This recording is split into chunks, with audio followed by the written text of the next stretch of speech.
Hey there, I'm Steve Duplessie, and happy to be joined by a long-time IT industry veteran and rock star, Steve O'Donnell. How you doing, Stephen? I'm doing really well, Steve. How are you? Fantastic. I'm having a great time here in London, sputtering around Europe, and finding some interesting folk to talk to about what's going on specifically in Western Europe when it comes to all things IT. So what have you been focused on recently? Okay, mainly digitizing businesses. You might think that the whole world's gone digital already with Uber and Amazon and stuff, but actually, no, not even close.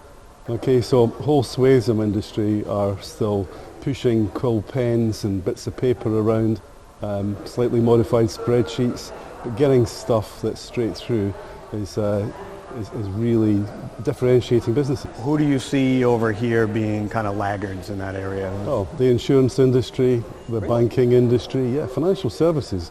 It's pretty slow behind the scenes, although some of the modern fintech businesses are beginning to innovate.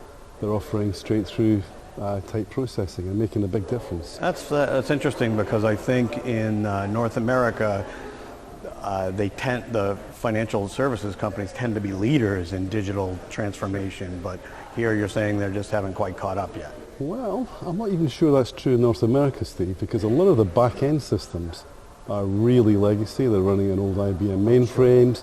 What you might find is that the sort of front-end sliver of customer-facing stuff is highly digital, but the back-end is still really slow, and that's why it takes a long time for things to happen. So that's job security. maybe so. So what's the latest with Brexit, and how do you think that's going to affect things here?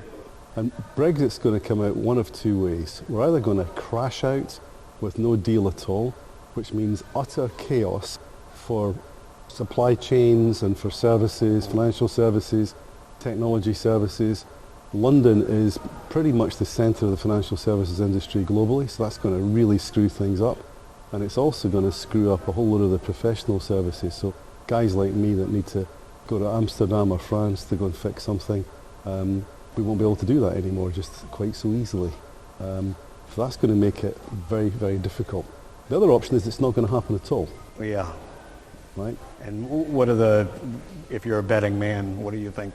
Well, I'm a betting man. I'm betting that it won't happen, and I think it won't happen though. Even though the guy who's lined up to be the new Prime Minister, Boris Johnson, says he wants to crash out, there's no majority in Parliament to support that, and Parliament will stop it. And I think that we'll get Article 50 thrown out, which is the article to come out of the EU. So it's a little bit more specifically, if Yes. it crashes out. What's the chain of events in terms of, from a systems perspective? What won't banks or companies or whatever be able to do that are going to cause chaos?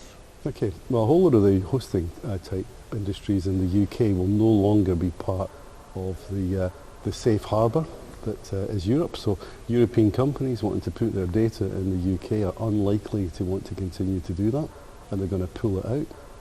We're going to find that large numbers of European nationals working in the UK will have to leave because they no longer have the right to reside and work here. And equally, vast numbers of UK citizens will have to leave Europe and come back to the UK. So it's going to be chaos. There'll be massive unemployment and massive commercial implications right across the whole industry. Oof.